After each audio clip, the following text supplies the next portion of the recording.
This episode is brought to you by SafeJet, the operators of the anti-dump mechanism that you see all other DeFi projects copying. SafeJet is the safest coin in the crypto game, protecting you from your whales and chart manipulators. That way your investment is still there in the morning. Free travel, cash giveaways, an experienced and doxed team also lets you lock, fly, and land with SafeJet. For more information, visit safejet.io, link in the description below. This my two Satoshis. Who need 2 cents when they can get double from stacking Toshis? Yeah. Hello, everybody, and welcome to my two Satoshis. Today, I'm going to talk to you about Edge Wallet, and I'm interviewing Paul Puey in San Diego. So stay tuned and enjoy the show. This is while I was in San Diego and had a great time in his studio talking about Edge Wallet. So let's first learn a little bit more about Paul. Paul, and how did you start in this industry? What prompted you to start a wallet? But first of all, how did you get into this incredible industry that we're in? Gosh, how can you not get into it if you believe in autonomy, freedom, privacy, any of the ideals that I think at least you should hold like one of them to some degree. If you believe in any of them, then you're going to get just sucked into this industry of crypto. I had discovered it in 2013, so I'm class of 2013, from having subscribed to a financial blogger.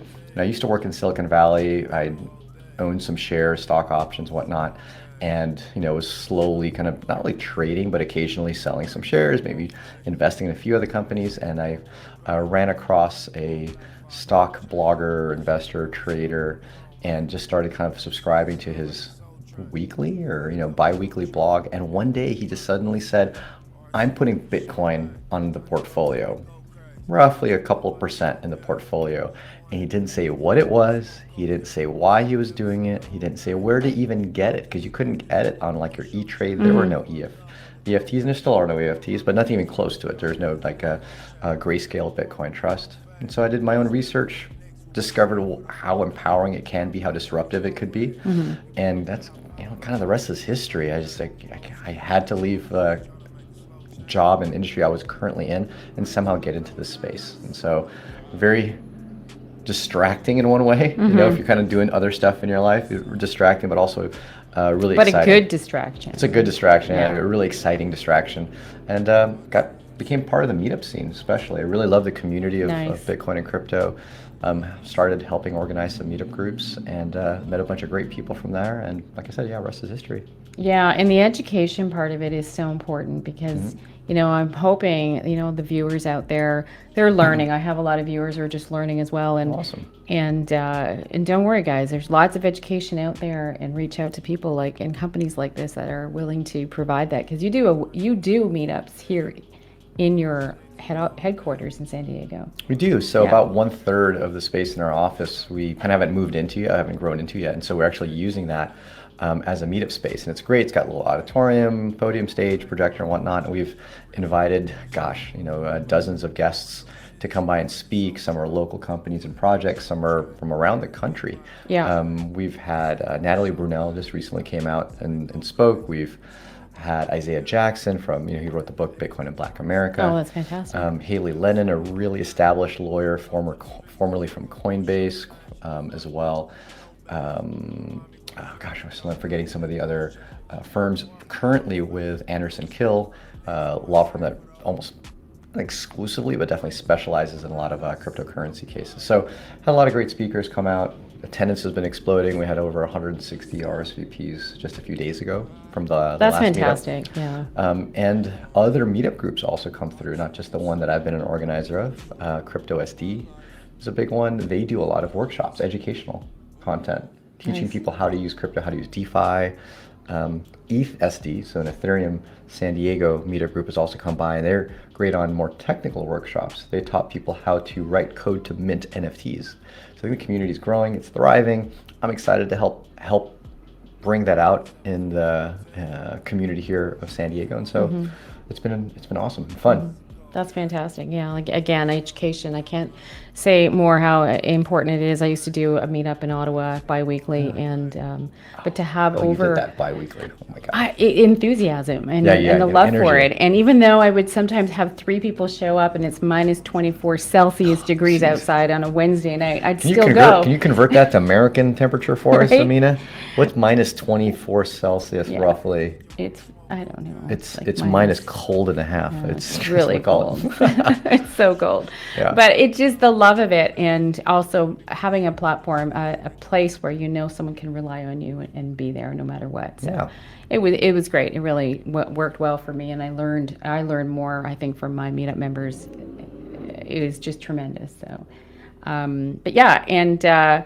So that's exciting, and so remember that, guys. Anyone from San Diego, or if you're here, there are meetups. Look up Edge Wallet. Look up their website, which is Edge. Website's just edge.app. As app. far as like the meetup groups, you look for Bitcoin and Open Blockchain San Diego. It's sometimes shortened to BOB, Bitcoin and Open Blockchain. There's also Crypto SD, as well as ETH SD, which is actually looking at doing a hackathon at some point later this year. Oh, nice.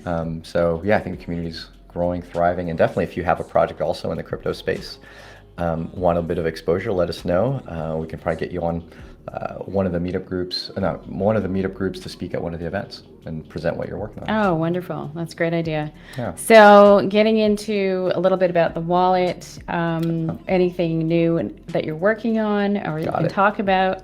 Got it. So new stuff, I think there's a few new things, but they're kind of along the same lines of what we have been doing over the past several years. Obviously, more asset support. We recently integrated Solana, AVAX, Matic, functionality called Wallet Connect, allowing people to connect to decentralized apps, DeFi apps on a browser using Edge as a mobile app to connect and hold keys and sign transactions. But probably the big thing that's a bit of a departure from what you see in Edge historically, and as well as a departure from what you see in other apps, is really, really tight integration with DeFi. So normally you have to have your wallet app, your key manager, such as a MetaMask or Wallet Connect, Edge, Trust, and then you have to go to a website where on that website you maybe interface with a DEX like Uniswap, or you can borrow with Aave, or you could put out a leverage position on Sovereign rootstock.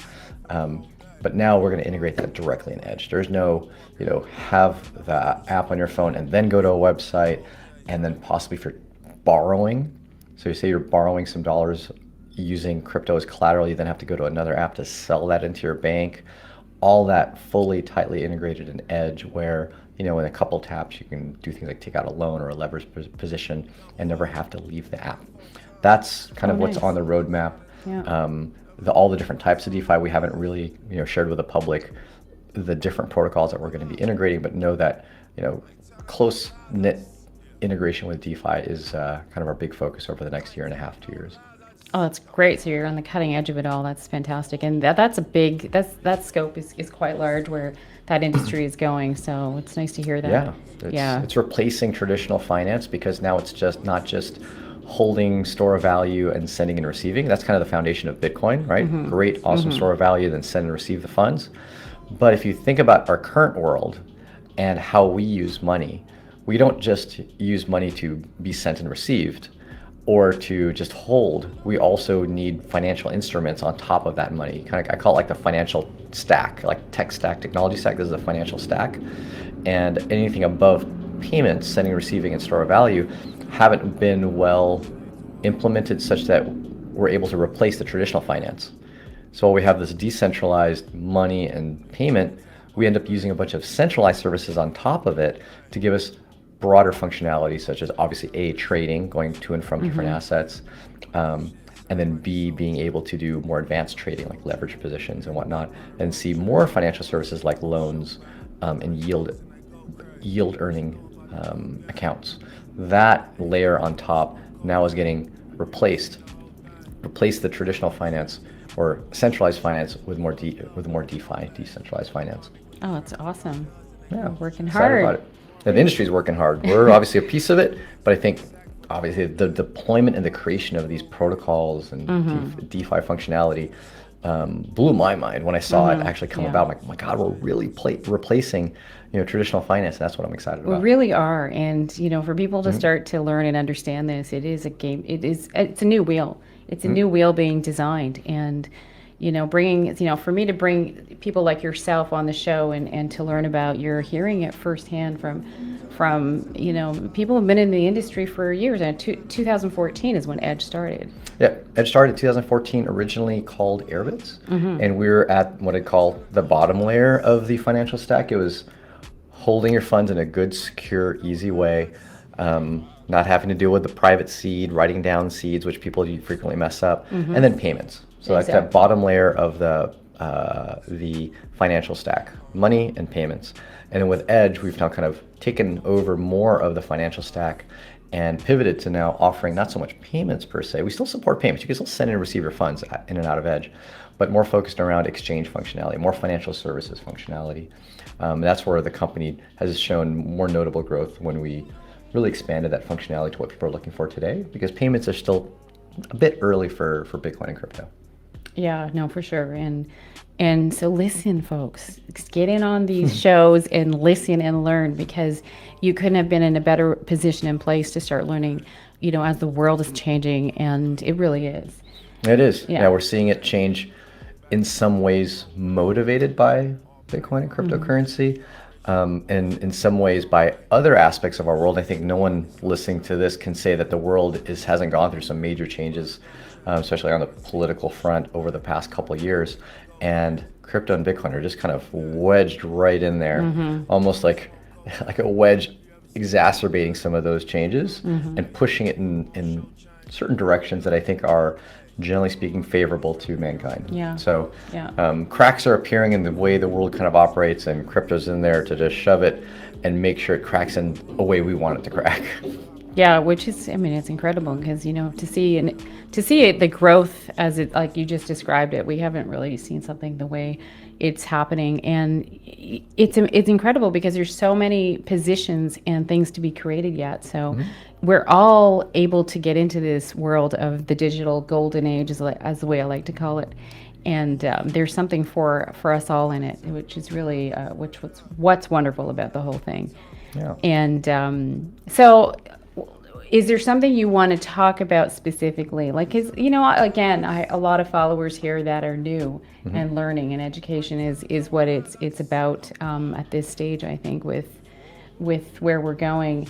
But anything in particular, let's talk about in the wallet or anything? I mean, probably the largest thing that you've probably heard me talk about this at various conferences, or, whenever we're just chit-chatting, and especially with Kyle, we talk about this a lot, is, that whole value of self-custody, and the importance of having self-custody of your own funds, your own money.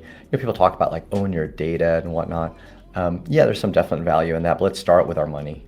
Right? Like the money is the most valuable thing. If you don't own it, chances are you've lost it. Data, typically speaking, even if you don't own it, you at least will easily have access to it. Someone else could have access to it, and you have access to it.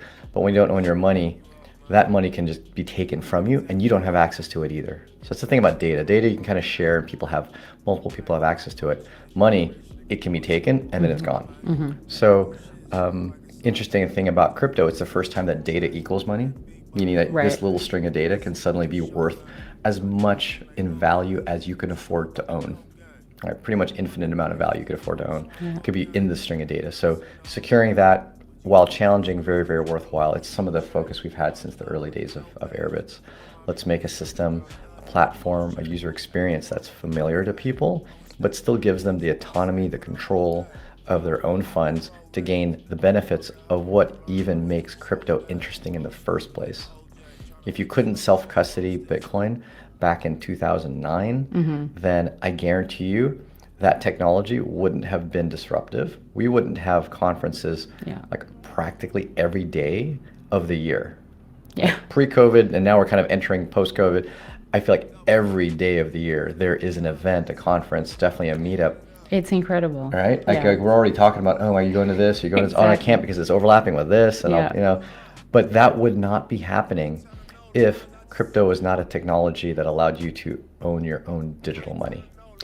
And, you know, fundamentally. to add to that, it's like a slow moving train or wheel, if you will, that allows you to jump on anytime you're ready. It's nothing happening. I mean, this is already 11, 12 years, Bitcoin? 12, Gosh, yeah, 2009. It's now almost right? 13. Or 13? Gosh, 2009, wow. yeah. Holy smokes. So, Almost 13. exactly. And, you know, we were talking about this yesterday in the crypto space when we talk about, oh, that happened last year. It seems like a long time ago for those of us working in this space.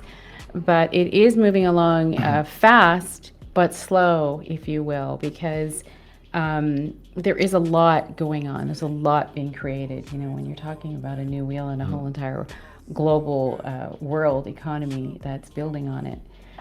So don't be afraid is what I'm saying. Like, don't be excited. You know, like it's a world of creation, and there's plenty of time. We're the pioneers. We're in the forefront and the foundation of something that's going to be here for a long time.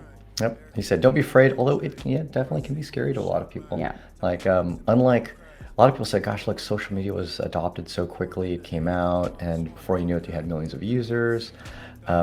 Why don't we have, you know, more than 20% of the world on crypto at the same speed that social media was adopted? You realize one thing about social media is that you can create an account and quote unquote be on social media without losing or transferring any of your worth, right? Your net worth. It's a little bit of your time. But for a lot of people, like they feel like they're in cryptocurrency once you've actually acquired some, which is kind of true, right? There's the learning part, and then there's the acquiring part, because really your learning accelerates. You learn, like, if you don't have any crypto, you're learning like this. And then when you own some and actually use it, then your learning kind of starts to shoot up, because then you're So true. experiencing something.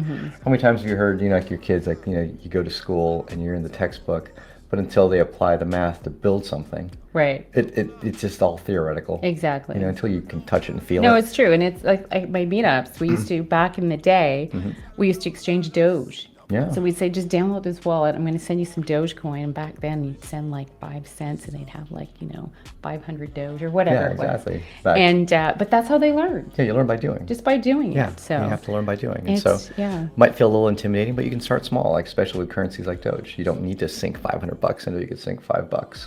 Yeah, or And- Shibu would be one to start with. Yeah, that would actually teach you different things. That Yeah. would teach you how to send a token, Yes. which is a different process than sending a a mainnet coin such as Doge. And you learn about Ethereum fees and learn that it's kind of pricey to send these tokens.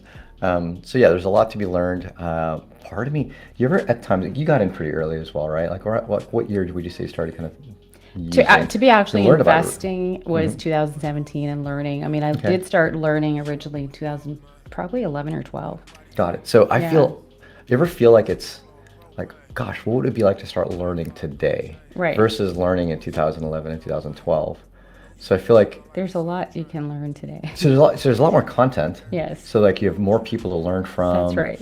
And when you have more content creators, there's a higher likelihood that one of them creates content in a way that you can absorb. Exactly. But at the same time, one thing I've noticed when I talk to people at the meetups is they're overwhelmed because it's a fire hose in the mouth, in the sense that they don't know where to start.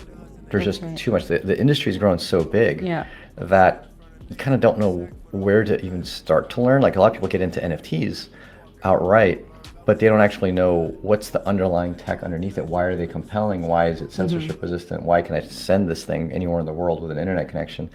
And so I'll tell some people, maybe like even go back to like really old podcasts, back when by and large it was Bitcoin only, and learn the basis. That's like the fundamental, Yeah. which is Bitcoin. That's what created a lot of other currencies. But then of course, once you understand that, realize the world isn't just Bitcoin anymore, and expand out to like say Ethereum. And once you kind of understand that and what Ethereum can do, then the other assets and chains and protocols are kind of permutations of those. So that way you're not learning all of them from scratch. You're kind of learning your foundation over foundation over foundation. It's like math. Yeah, you got to learn adding before you Right. can go learn, calculus. And right now we're in, quadratic equations is what it feels like in the crypto world. But a lot of people haven't learned how to add and subtract. That's right. So you got to learn how to add and subtract first. What is mining? What's consensus? Exactly. If you want to learn a little bit more about how the ecosystem works, especially, I feel like people should learn mining. Like just the idea. Just to learn, to the understand the basics. concept and Yeah.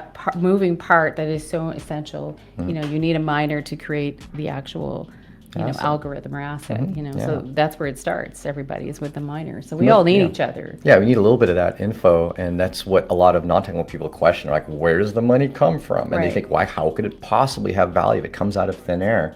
And that's why I think people should understand at a not super technical level. There's some great videos by, like I said, old podcast, but Andreas Antonopoulos. That I was just going to say, like in the old days, to teach the basics of mining. Yeah. And that'll help you dispel the concern of that Bitcoin comes out of nowhere, because it doesn't. Like, you actually have to put in work in order to create Bitcoin, just like you have to put in work to find gold.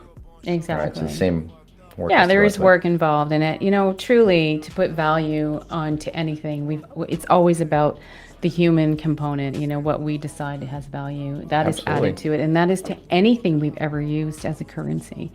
And we have to. I mean, how else are we going to do it? Yeah, you can't mandate and say something, this thing has value. If I don't want it, then I don't want it. That's so right. You have to give an ecosystem around a money, and at least two people have to give it value. And once two people give it value and they exchange it, and then suddenly it's a money. Yeah. And it now then has a potential network effect as more people accept it. And yes, a lot of people have given Bitcoin and other cryptocurrencies huge network effect. And, so start with an Edge wallet, because I think starting with a wallet is definitely a great way to start learning. But you have a very key component to the learning of it all, I think, Paul, and what you're doing. And I just cannot, to say the Edge, I'm here talking to you and doing this interview because I love Edge, and I think Edge is a great wallet. It's easy to use, has a great simple interface, and it's a decentralized wallet, which is such a valuable thing in this space. So many great benefits to it. It's worth looking into, and check out their website, and have any questions, you can, reach out. They're a very approachable company, which is really nice. Communication, their team is a great team. It's really important, checking out teams and companies, and you guys have a wonderful team. Yeah, we have a full, nice, transparent team. We're all very available. We go to the various events, conferences. You can see us face to face and know that we're real people. We're not just anonymous developers hiding, behind a shroud and curtain. And we actually really like meeting the community. That's why we host the events here, so people can meet us in person. We can also hear about other great projects. And I think we're the first project or company or app in the industry that actually has physical in-person support. So I realize that this is only in San Diego, so if you happen to be in San Diego or live here, we offer in-person support, limited amount of time, just on Thursdays between 9:30 and 11:30 a.m. Actually downstairs at this gorgeous cafe at the bottom, first floor of our building. Nice. It's got a nice little outdoor patio, a little indoor section. We post up for a couple hours with a banner saying, hey, you need help with cryptocurrency? Come on by. We get a bunch of walk-ins. Sometimes people schedule a time to get help. We can help you with just understanding crypto. We can help you when you're using Edge, if you're trying to buy crypto. And Edge is a great place to start, because you can actually buy your first crypto in Edge using credit card, bank transfer, in many different countries in the world. I know you're from Canada. We just recently added support for Canada. Fantastic. Using it's called EFT. I'm trying to remember the exact terminology of the different payment methods. Interact, that's what it's called. Oh, Interact. Oh, okay. Correct. So you don't call it Interact. Okay. No, I just didn't know. I couldn't recall the name, but it is Interact. It's called Interact. So So if you're in Canada, you can use it to purchase your first Bitcoin using an Interact bank transfer. Yeah, that's brilliant. That's great. So all from within the app will get you started. And like I said, if you're here, come visit. Just let us know. That's awesome. Yeah. So you heard that, folks. Start with Edge Wallet.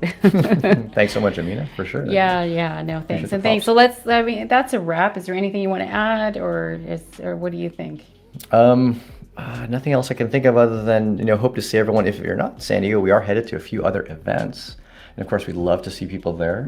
A good portion of our team is going to be at Bitcoin 2022 in Miami. That's right. Starting, I think, April 5th or 6th. I believe so. Next week. So in a couple of weeks. Sometime, Next week? Gosh. No, the following week. 2 weeks.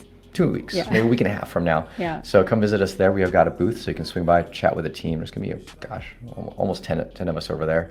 I'll be speaking at Blockchain 2022, which is just a day after. I think it's Sunday the 10th, April 10th, also in Miami. I'll be speaking there, so definitely come visit if you're already in Miami, or if you can't make the first conference, go to the next one. And then we're also attending Consensus. Oh, good. Consensus in Austin. That's coming up in June. A handful of our staff will be there as well. expect I'll be there. And then we're, of course, evaluating different events. So that is also, if you're throwing some events, conferences, meetups, and you'd love us to get involved, reach out. We'll see if it fits into our schedule and budget, and hopefully make a decision, and love to meet more people. Yeah, that's great. Well, fantastic.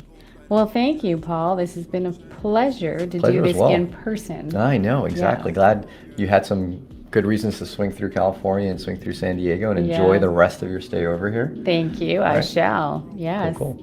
Okay, you take care. Yeah, take care. Take care as well. Thanks, Bye, everyone. everyone.